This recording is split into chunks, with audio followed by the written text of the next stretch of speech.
Outside the window, snow was falling heavily, and it was a world of ice and snow. However, Gangbin was leisurely and content in his motorhome, enjoying the warmth and tranquility. Despite the frigid snowfield surrounding him, he had set up a cozy camping base here, getting ready to spend the long winter. Today, Gangbin drove his self-made minivan to the wild snowfield. The vehicle was already covered with thick snow. Gangbin parked the car in an open space, and decided to take a break here. He would tidy up and then continue on his way. The solitude of the wilderness gave him complete freedom. As the sky grew darker, he took shelter in the warm interior of his homemade motorhome. Compared to the cold outside, it was extremely cozy inside the car. He took out the camping lights from the storage box, and lit up the interior of the vehicle. At this moment, the snowstorm arrived as expected. Fortunately, Gangbin had stopped the car in advance to avoid this blizzard. To withstand the piercing cold wind, he filled the heater with kerosene and started it.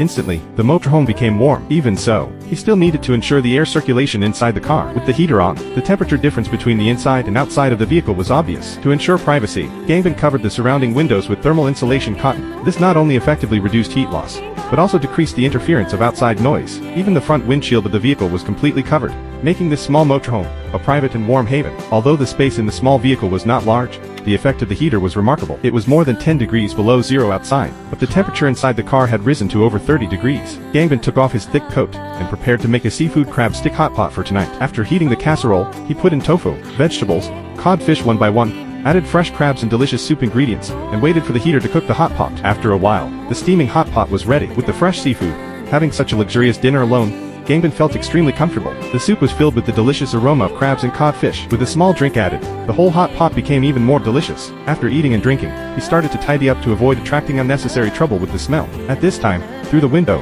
he saw that the snowstorm was getting fiercer. In just a few hours, there was already 30 to 40 centimeters of thick snow on the roof of the car. For safety reasons, Gangbin decided to clear the snow. He got out of the car, took out his ancestral old shovel, put on anti-slip gloves, and started to clear the heavy snow around the car. There was thick ice on the vehicle body, almost freezing the whole car. After finishing the snow sweeping work, Gangbin quickly got back into the car. Then, he ate some snacks while watching TV cartoons, enjoying this leisurely time.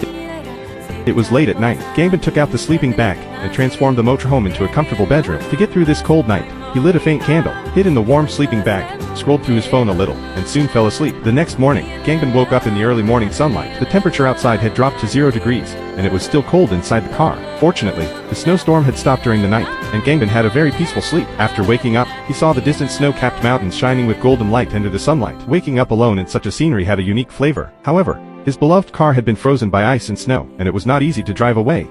But Gangbin was not impatient. He got back into the car, took a short nap, then started the heater, made a cup of hot coffee to refresh himself a little, paired with a piece of homemade toasted bread. The breakfast was simple yet sumptuous. After eating, he was ready to leave and go play with his friend Rishuan, who lived nearby. However, before setting off, he needed to clear the snow and ice on the vehicle body, tidy up the camping equipment, and then he could close the car door and trunk and drive to his friend's house.